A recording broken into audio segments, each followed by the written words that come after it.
Welcome to episode 62 of the Yalla Habibi podcast. Welcome. You may have just heard my wine glass clink. Oh, yeah. Yeah, I was wondering why you went to grab that just as we started the episode. It wasn't intentional, it was just, what's the word? Not even habitual, instinctive. Instinctive, yes, it does run in the household. It does run on Shelby side. No, if you're British and your parents aren't drinking a glass of wine every night, then I don't know when. That just Sort sounds yourself strange. out. Yeah, because I don't know anyone. If you're around 30 years old and you don't come back home, or don't walk into your parents drinking a glass of wine every single night, it's just what that generation do. Have a glass of wine every single night. And I'm an old soul. And you're an old soul. You've caught on a bit earlier. So To be fair, I don't drink that often. Like, I don't have a glass of wine even weekly, I would say. no, yeah, this probably actually sounds. Yeah, if we left, no, you're right. We shouldn't leave it there. Yeah, the parents still they drink bottles, glasses sometimes, bottles every day.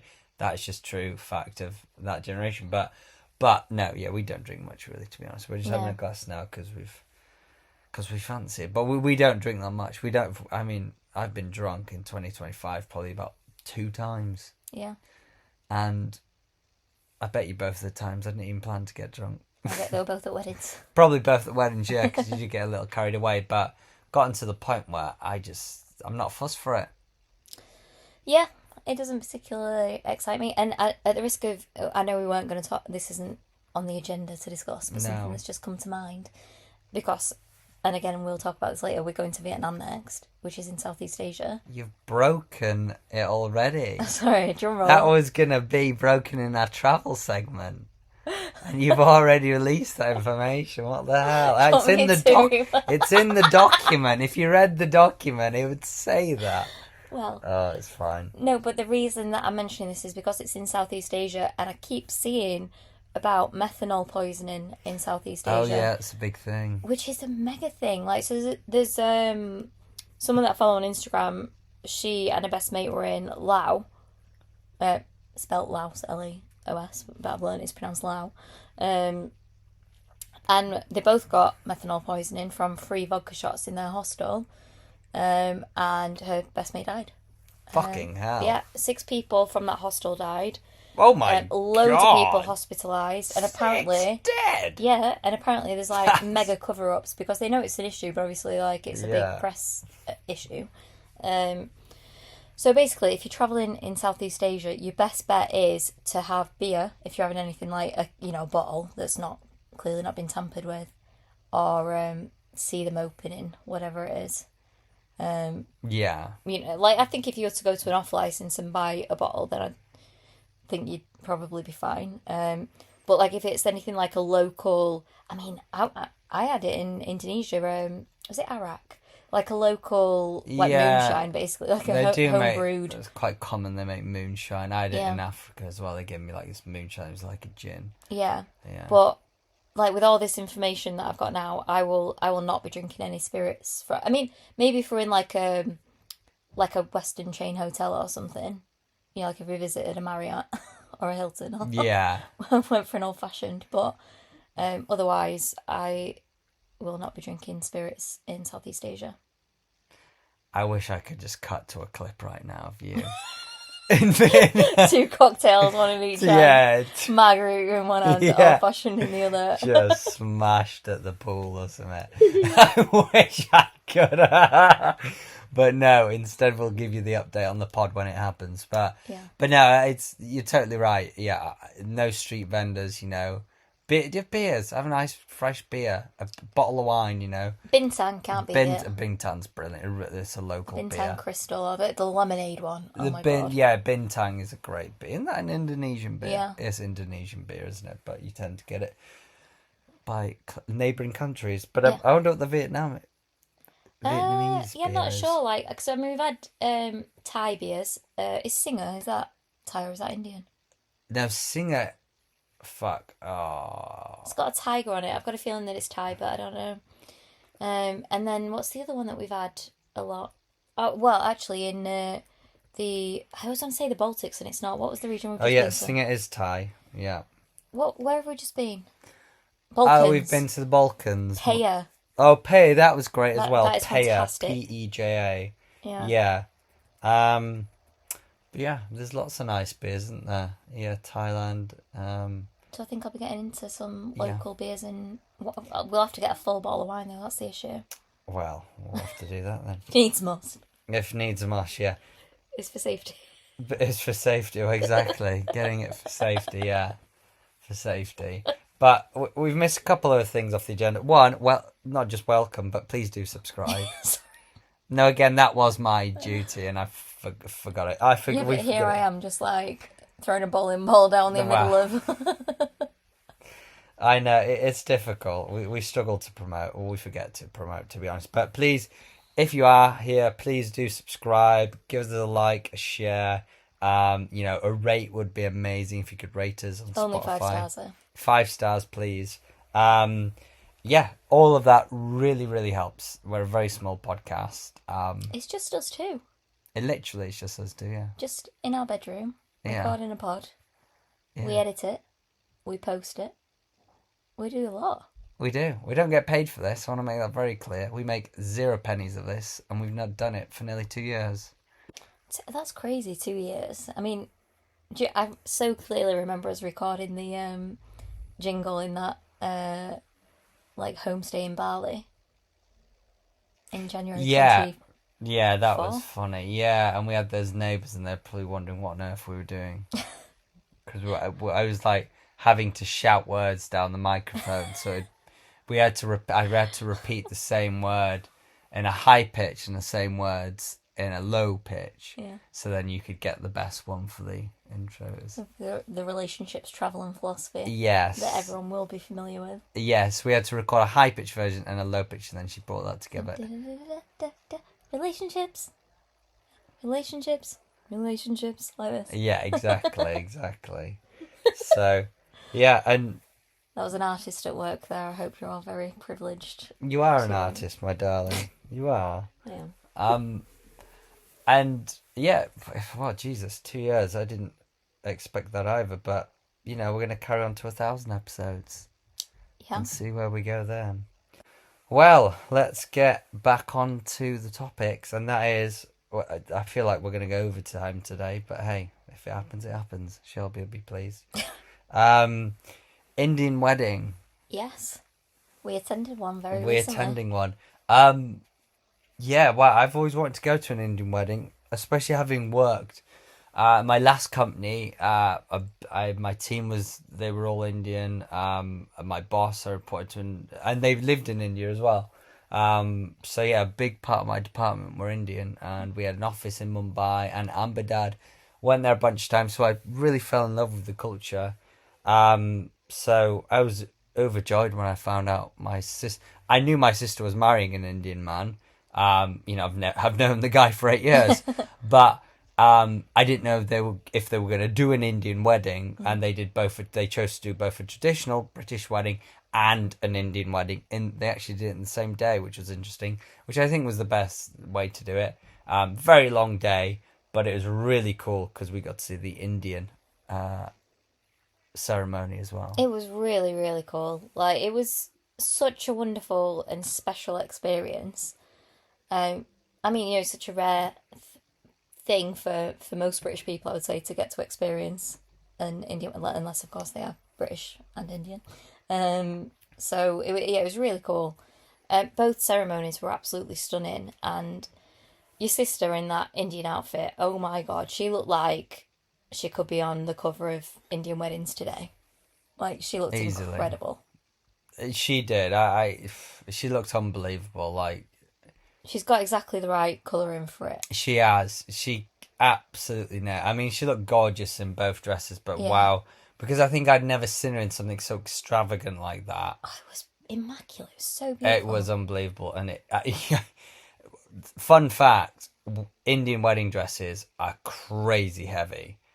Because you had to keep it straight for the 24 hours before, and we were holding it for And we drove it there. I had to keep it upright until it got onto a hang, and my arms went dead. It was so heavy, so I don't know how she stood in it for like 3 hours. And that was like so when we went to pick up Scott's brother, we were told, oh, by the way, you need to bring the wedding dress. I was like, oh my god, that is so much pressure. Yeah, it was a tad of pressure. And we had a load of truffles we had to take. Because my mum and her partner have a truffle business. And they did all the favours for the wedding. It was so good. Yeah, they're unbelievable. There's actually some in the bag over there. So. Yeah, we're still scratching on them. So she couldn't carry them. She couldn't put them all in a tiny little Mini Cooper. So we had to lay a brand new wedding dress on truffle chocolate. Yeah, which was a lot of pressure. That was a lot of pressure. So Shelby, because it took so long to fill up the car, Shelby had to eventually go and sit in the car just to have the aircon on out of fear, because we thought if these truffles melt, one, that ruins the favours, and two, that ruins a dress. Yeah. So we're like, fucking hell, like, no. So I was like, Shelby, you're just going to have to sit in the car, I'll just do the rest myself. Like, just keep the aircon on. And luckily it worked brilliantly. We got everything there. It was packed though, that car. There wasn't an inch of space. No, we basically just pushed Ethan in, my brother. So yeah, it was an interesting ride there. And, full transparency, it was a stressful wedding working up to it because there was a lot to organise on my sister's half, and there was just a lot of requests on things to buy and things to do. Like, there's a lot of involvement for the family in an Indian wedding, which we obviously had no clue about. But we learned it during the way. So there's a bit of pressure and stress working up to it. But I must say, on the day itself, it was incredible, and I was much appreciative to have had that experience, because as one of the brothers, if anyone's been to an Indian wedding or going to be in an Indian wedding, and you are family of the bride or the groom, you are going to be heavily involved in the ceremony, especially if you're the brother of the bride. They seem to do, or sister, you seem to have a lot more involvement in the ceremony if you're on the bride's side. So, for example, me and my brother walked down the aisle, which was incredible. I've never done that before. But then we had really interesting involvement. Like, we had to get up and throw rice in the fire. And yes, there was a fire in the middle between the groom and bride. And everything was done 4 times. I can't remember why. If you're Indian and you're listening to this, please let us know. But everything you had to do 4 times. So if they walked around the fire, it would be 4 times. If we threw a bit of some flowers on them, it'd be like 4 times. So yeah, there was all sorts of interesting aspects. I can't remember what else I did. I ate some specific food that they gave me. What was that, by the way? Because I was so panicked, because there was a bit where, like, there was a bit that I was supposed to be involved in, and then the guy, like, the priest was a bit rogue. Like, I swear, he was a kooky priest. Yeah, he was a kooky priest, and he skipped the bit that I was going to be involved in. But I was so panicked. I was thinking, oh my god, what am I going to have to eat? What is it? So the good thing, I don't know if it was vegan, but it was definitely vegetarian. So that's like everything in the ceremonies working up to the wedding and now the wedding is vegetarian. That's like an important aspect, apparently, to do with the ritual. So, what was it? I don't know. It was like it was sweet. Abby hated it, my sister, and she had to eat like 20 times. So much of it, didn't she? Yeah, she had to eat so much of it because there'd just be so many moments in the ceremony where you'd finish it with eating this little thing, and the priest has to feed you it. Like, he puts his finger in your mouth. Very respectful, but it's a bit, weird. An old man just putting his finger. Intrusive. Yeah, it's a bit strange. Doing it once was okay for me, but if someone's doing that 10, 15 times in 2 hours, I'd get a bit uncomfortable with it. But yeah, I mean, there's just so many things I could talk about. It was so my brother had to do a tug of war. How do I explain this? How about you explain this, Shelby? Well, so the bride and groom traditionally in Indian weddings can't see each other until a certain part of the ceremony, and when the before the bride enters, a brother from each side of the family holds up this cloth so that the groom can't see the bride until she's sat down in front of him. And then there's a specific point where they can be revealed, and when that happens, the brother from either side have to like play tug of war with this sheet that they've been holding in between them, and whichever side wins, that's like who wears the trousers in the family, metaphorically speaking. Bang on. And of course we won. Obviously. We won. My brother got the dub. We were training for it. Well, we weren't we were well prepared. We were determined to win it. So Ethan won that, which I was over the moon with. So now my sister wears the trousers. That was always the case. Well, yeah. And there was another moment where who sat down first? I don't know. I know, again, Abby sat down first, so she won something. There was pineapples involved. No, it wasn't pineapple. Coconuts. Yeah, there were coconuts involved. Coconuts were involved. My eldest sister had to hold a coconut on her head and, like, go around in circles. I feel like I'm just throwing random bits out, and what I don't like is I can't explain why we did these things, because I haven't a clue. I really respect the ceremony, but it was just so many different things and so out of anything I could relate it to. And I got told all these things literally the day before, and I just got told, this is what you got to do. This is not, I wasn't told why we were doing it. We just be there, shake this person's hand, eat this, throw rice. And the priest, I know he did explain it throughout it, but I just couldn't keep up with him. It was just a bit too kooky for me. Yeah. It was a little bit confusing, and I was quite preoccupied with he had like a scarf that was wrapped all around his body. I'm sure there's a proper name for it, but he was so close to the fire. And he'd like waft it, he'd like throw it around himself. Imagine like some sassy guy at New York Fashion Week with a scarf who'd just like throw it over his shoulder. He was just like that, like with his massive scarf, pashmina thing. Yeah. And it was like every time he did it, it was so close to the fire. Yeah, I don't know how someone didn't catch a light. So we're indoors as well. The British ceremony was outside and the Indian was inside, which probably, looking at it now, maybe should have been opposite. But yeah, there was a fire that went on for the entire Indian ceremony. And obviously they have fire alarms, and the fire got bigger and bigger, didn't it? Until I had to, mid-ceremony, pick it up and take it outside. Yeah, it was like stinging my eyes, and everyone was like coughing. Yeah, the smoke, he just kept putting fuel on it. And I was like, Jesus. I was stood up at this point, doing something in the ceremony, and I was like, he put one scoop on, then a second, he got like 6 small scoops. I was like, fuck, when that light's out, he's going to go. And then a staff member came and went, look, the sprinkler's going to turn on if you don't put that out. So, yeah, I managed to get it out and put it out. But it was strange.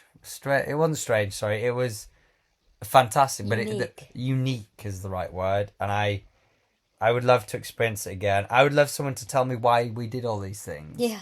I'd be over the moon if there's someone who's listening to this now and knows why, and they could just send us a comment or something to let us know, because I feel like it would add a lot more value to the ceremony and my memory of it. Absolutely. It was a beautiful day. It really was. And just one, I could tell you even more, like how we stole the groom's shoes, which is a big part of the ceremony, and then he has to buy them back off you. It's a traditional thing. It was quite amusing, me running across the ceremony, stealing his shoes. Obviously, his side of the family knew that I was doing, but my side of the family had no clue. So it just looks like I'm playing a practical joke at the most, what would you say, insensitive time? Yeah, like inappropriate. The most inappropriate time. So on my side of the family, they were just like, what the fuck were you doing that for? Why you stole his shoes? Stealing his shoes like mid-ceremony, that seems really not like a good call, but it was part of it. I was told to do it. It was part of the ceremony. Anything else to add, my dear? Yeah, I think just at the end of the night, something that's quite funny was the bride, so Scott's sister. Like the music was 10-10, like 11-10. It was every single tune was a banger. Like they had a live band, they had a DJ, and every single song they played was like, oh, I love this song, you know, like that kind of song. And it was good variety as well, like between like old songs, new songs, like Motown and like indie, like just a good variety. But when the music stopped dead on midnight, because like there was always a worry throughout the day about the timings of the day because there's so much to be achieved, and some things did go a little bit on longer than expected, but then they caught up throughout the day, and it was supposed to end at midnight, and it ended at 0000. It ended bang on midnight, and then Scott's sister just walked up, grabbed a microphone, she's like, "Everybody, listen to me! After party in the car bands. All this wine, we've paid for it. Wrap it up, we're going." She's incredible. That is Abby to a T. Like, that sums up who Abby is. That's her energy. She's like, "This wine, pack it up. We're going on. Party continues." Which just so happened to be in our room. Yeah. Our fucking room was attached to this after party. Yeah. Which we did not know prior to the evening. No. But very luckily, the groom's parents had booked a room to get changed in, and they gifted us that room for the night because they weren't staying. Yeah, that saved our sleep. It really did, because like, we were like, this has been, like, it was a beautiful, perfect, wonderful day. But like, we were like, it is time for bed. It is time. I was up at 7 a.m. putting out chairs. And you were up before that, like 7 a.m. you were out. Oh yeah, so I was out doing it. So I was up at 6 a.m. and then it went through till 12, and we had things to do. Like, it was an intensive day. Yeah, as well as enjoyable. We weren't just a passenger. I felt like, honestly, it felt a bit like being like an actor.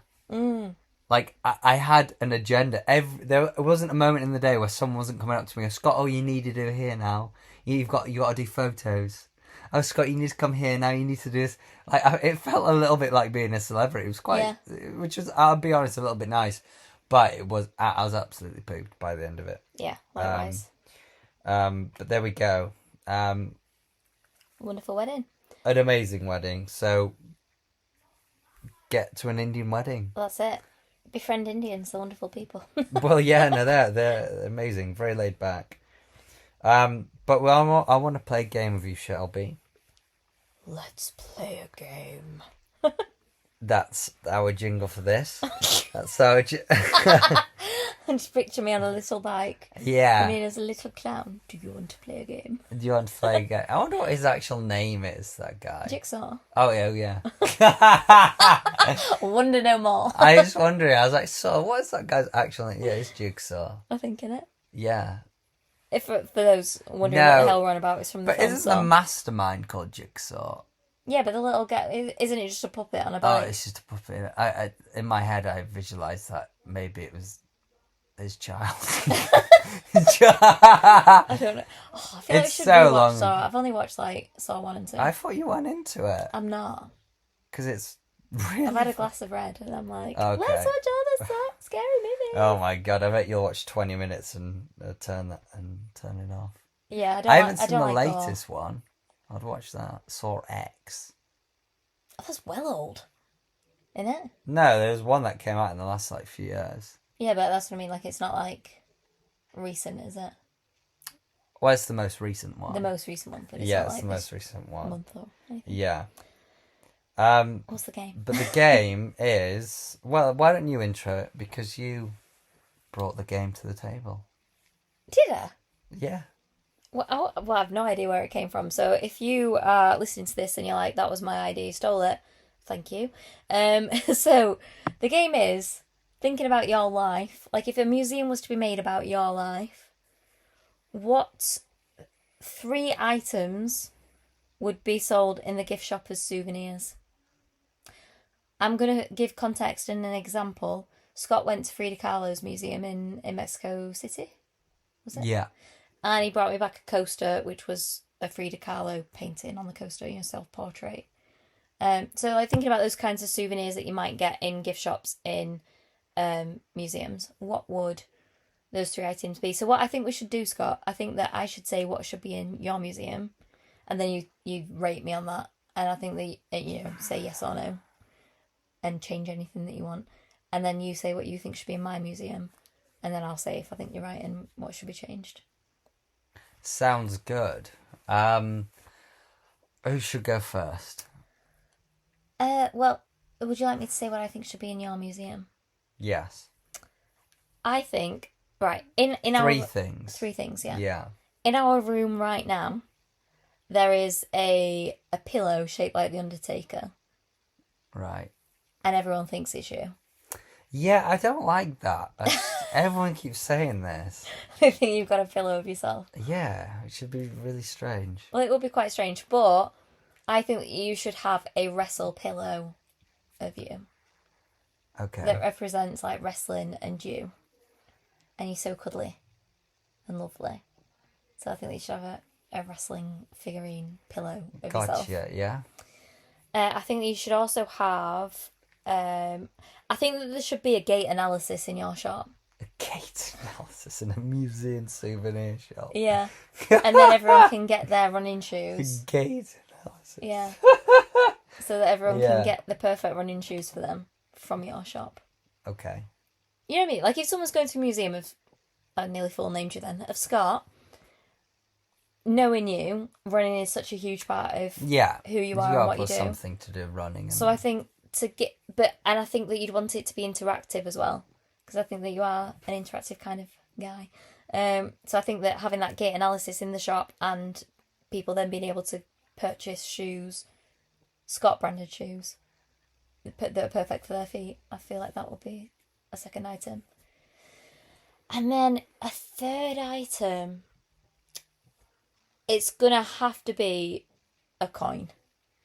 A Scott coin. You've done quite well here. I've done really well on it. You've done quite well here, yeah. So Scott loves to collect coins. From everywhere we go, he collects currency, particularly, not like souvenir coins. Like he collects historically significant coins. So I think if you had your own like minted coin collection and maybe like brought out a new one each year or something to that effect, that's like a collectible piece, yeah, they'd have to be. So, cushion shaped like you, but it's a wrestling figure. Gait analysis and shoes, running shoes, and coins. Wow, I'm quite impressed. I'll be honest, I think you've done a better job than I could have done of myself. Well, thanks. I don't. Did you have any items in mind that you would like to have in your museum of your work? I wouldn't have thought of the coins one or the wrestling figure. So the running, absolutely, no question. That's a big tick for me. I would have probably just said, like, I don't know, shoes, so you could buy the same shoes that I run in or something. He likes the Brooks or whatever, and then it's just a full range in all sizes. I guess that would make sense. But then I like that you've added that gait analysis. Maybe you could add like a running simulator. I don't know how many things we can add in here. But yeah, that's bang on. I think, and maybe I'd for sure want like a glass cabinet of like some legendary shoes. I guess if there's a museum about me, I've become a legend. Yeah. So maybe it's the shoes that I achieved the 100-miler on, which will be achieved this year. Something like that. But what you've done there, gait analysis, all the best running shoes, big tick, that would be my souvenir. Wrestling. So I absolutely love wrestling, being the WWE kind.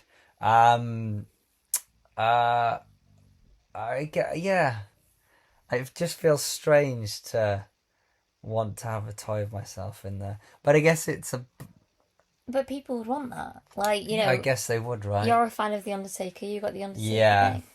So I guess that would make sense. Like loads of... I'd have a cushion of you. Oh, okay. Yeah, I guess that would make... I don't know, it's just part of me, I don't like it. So I'm going to take it out. Okay, interesting.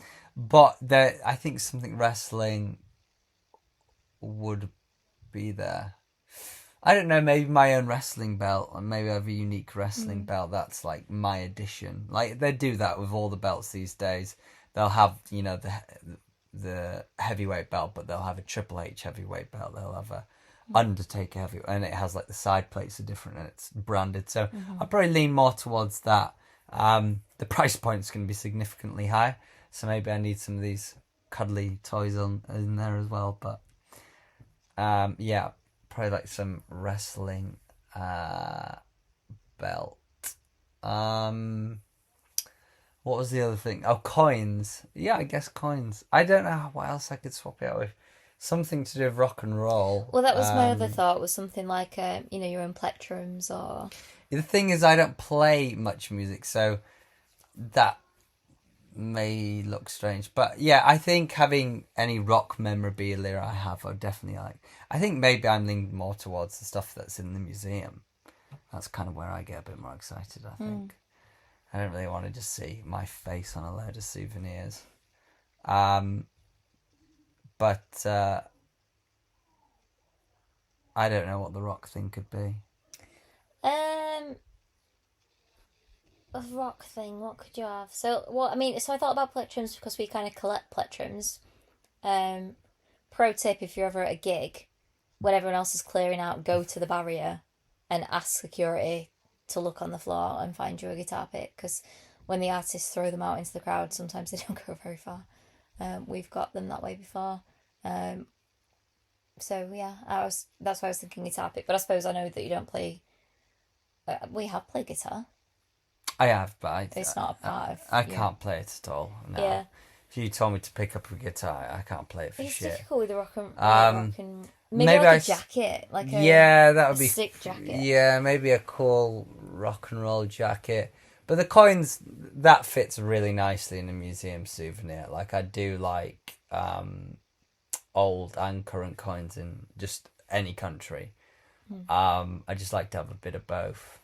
So I think you've done better than I could have ever done. Okay. Coins, a wrestling belt, I'll lean towards that, and then running shoes. Nice. I think they're the things I love.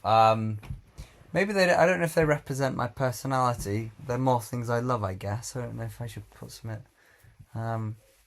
Oh, well, I mean, we could go super deep and talk about things.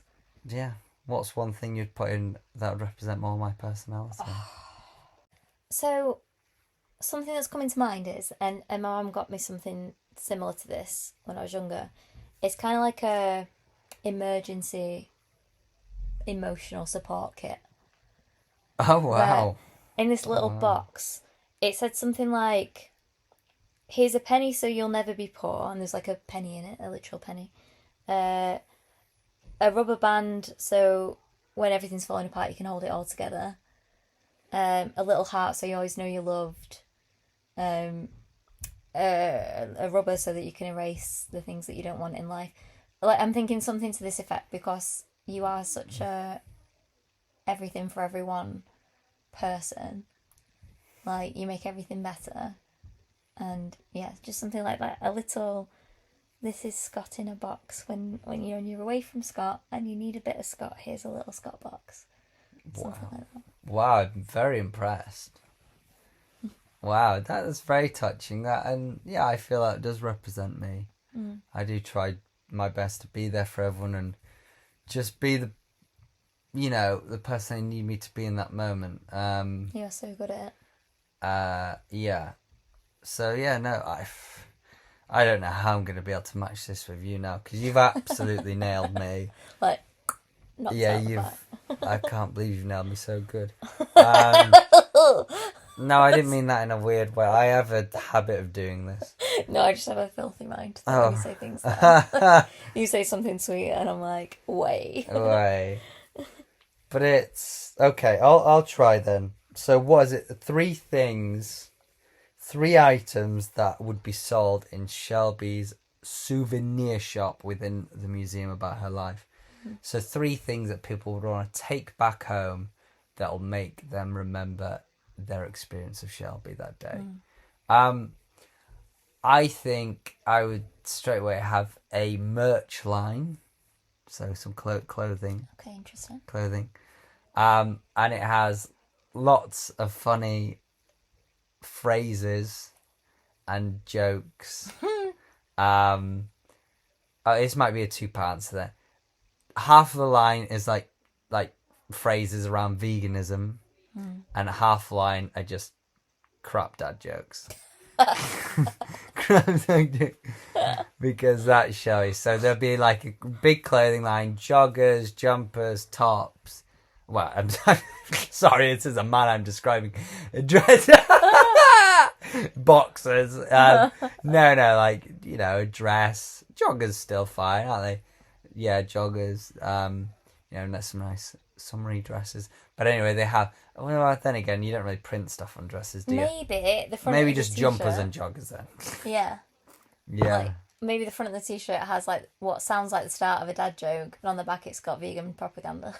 Oh, there we go. Yeah. Like, why did this chicken cross the road to get away from the meat eater? To get away from it, yeah. But that.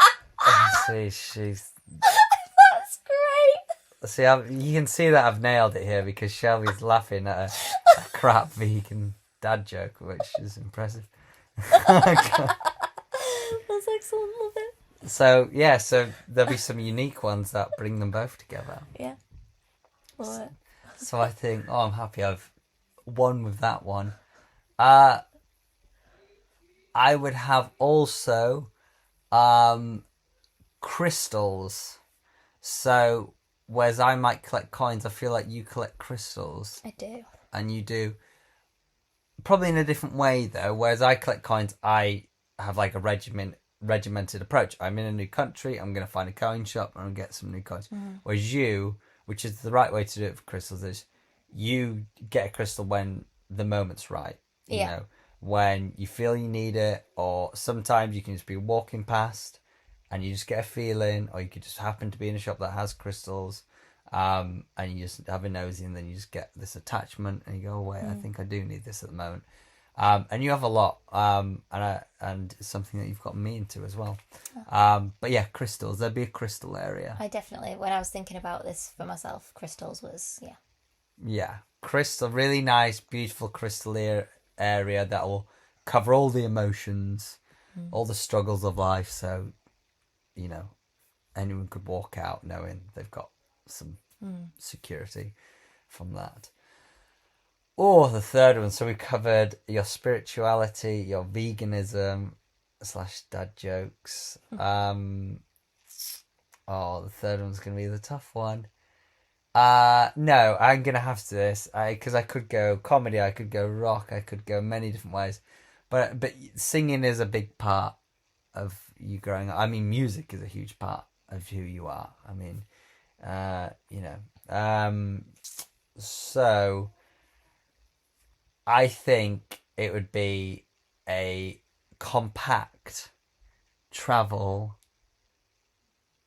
karaoke machine. Oh. Which comes with a free CD already with all your songs on.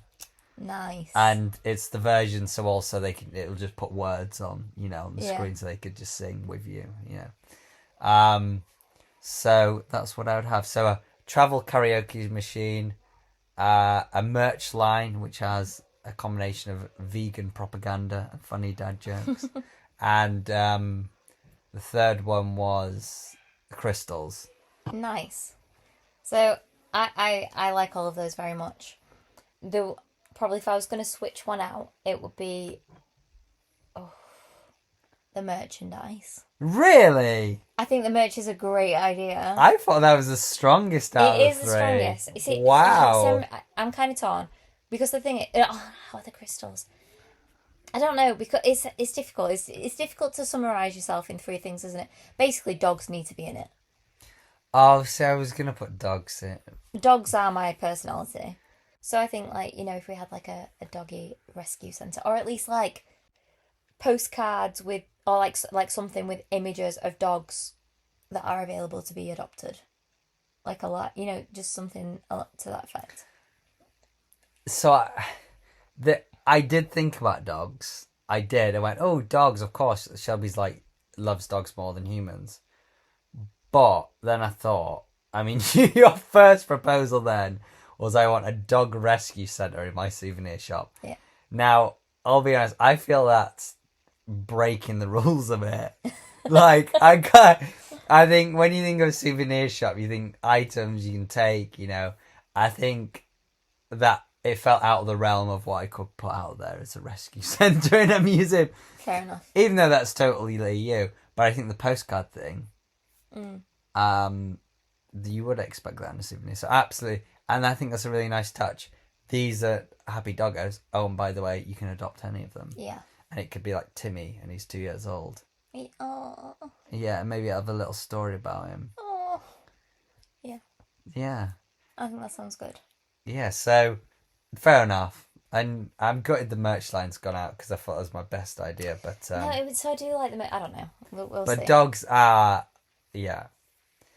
And I think that's, if I had to choose one for your personality, I think you nailed it with that one. I think, a postcard, I think if I could nail your personality, it'd be someone who's taken the time to write mini little stories about these dogs' life up until then, and how beautiful they are and why they deserve a home. Yeah. Could just be like a 10-minute read. Yeah. And you can pick them up free. I feel like those would just to again encourage marketing these dogs they need homes. Yeah. And I feel like that Shelby is just a little personal story. You care for people so much. There's no one I know in this world that cares for people as much as you do. Oh. Well, I should take a look in the mirror. No, I don't care for people as much as you do. You do. No, I'm a loving person, but you take it to the next level. You will, you could be mid-car crash and someone could ring you. You could have just had a car crash. You'd be like, your leg's just fallen off. Someone could ring you, go, Shelby, I need to move a couple of boxes from the house. Would you mind just coming down one day, at some point? You'd be like, no problem. I'll get hopping. You would. You'd be hopping down the M1 to pick up those boxes. That's who you are. Thank you, darling. Yeah. Wow. Beautiful. Inside and out. You too, baby. That was very fun. I enjoyed that. Well, I think just in the interest of time, we ought to move on to our segments. We're gonna do them in 60 seconds or less. 60 seconds or less. But if you do want to play that game, again, you can play it with your friends on podcasts or just for fun. Maybe add some drinking to it if you're over the age of 18. Or 21 in countries where you've got to be 21. Or 21 in other countries. countries. Over the legal age of drinking. Over the legal age of drinking. In the country in which you reside. In the country in which you reside. Then you can play it. It's a good fun game. But here we go. Scott's WTF of the week. Every week the world gets a little weirder. Let's talk about the strangest thing that went down this week.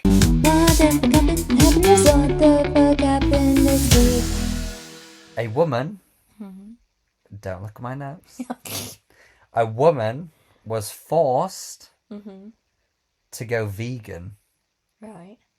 By me? Shelby's ears have perked up. To go vegan after overnight allergy. Oh. From a tick bite. Interesting. Isn't it? I have heard of this tick before. Oh. It's very interesting. Well, that would be one. Add that to your marketing campaign, baby. Release these ticks around the world. But Daisy Holstein, 36, from Arkansas. Susie Dent there, just corrected me on how to say it. Suddenly developed a severe allergy to meat and dairy after a trip to Nashville. Symptoms: swollen eyes, hives, intense itching. And the real cause was an alpha-gal syndrome, AGS, triggered by the bite of the Lone Star tick, which is a really cool name for a tick. It must be from Texas. Isn't it? Lone Star? Yeah. That's such a cool name. So, yeah, it was from... Ticks are a weird one. They seem to give you some really bizarre, awful issues, don't they? They really do. Lyme disease. So many celebrities now with Lyme disease, like Avril Lavigne, Justin Timberlake. Jeez, really? Yeah. I think Justin Bieber, maybe. What? There's loads of celebrities have got Lyme disease. Where are they avid hikers? What?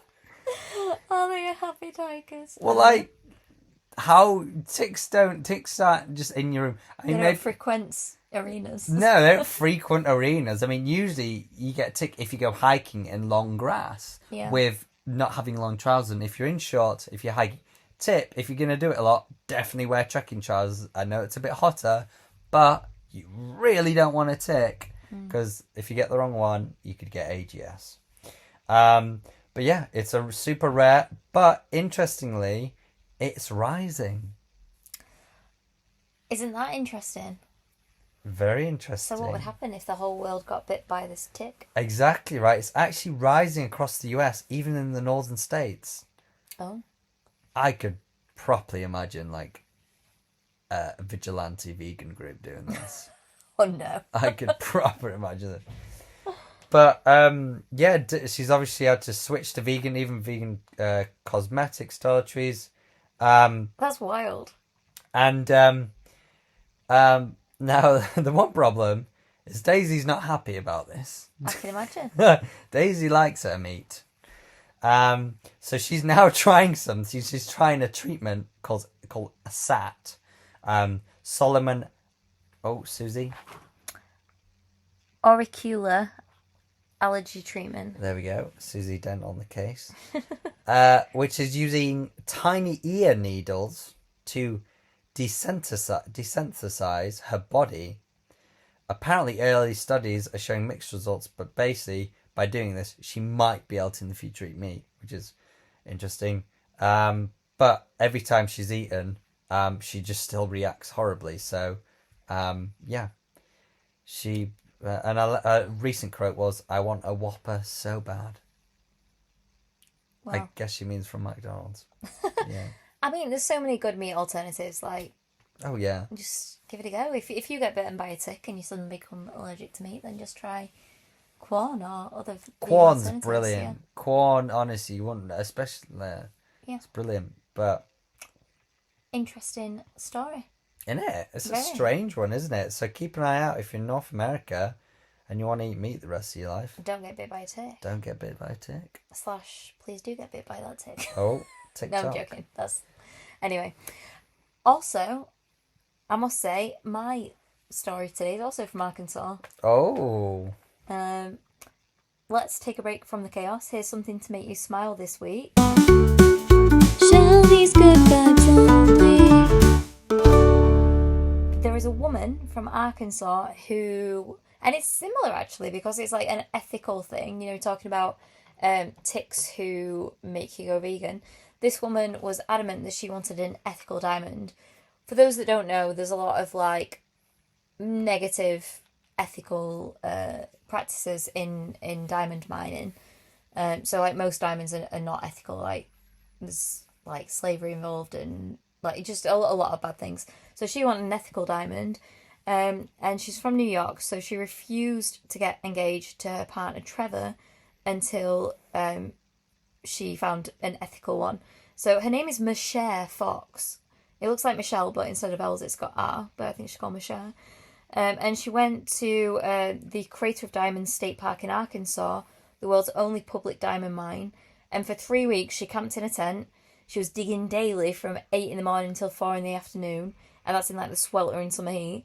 And she endured exhaustion, skipped showers, and even had her shovel stolen, forcing her to walk 3 hours to replace it. Jeez Louise.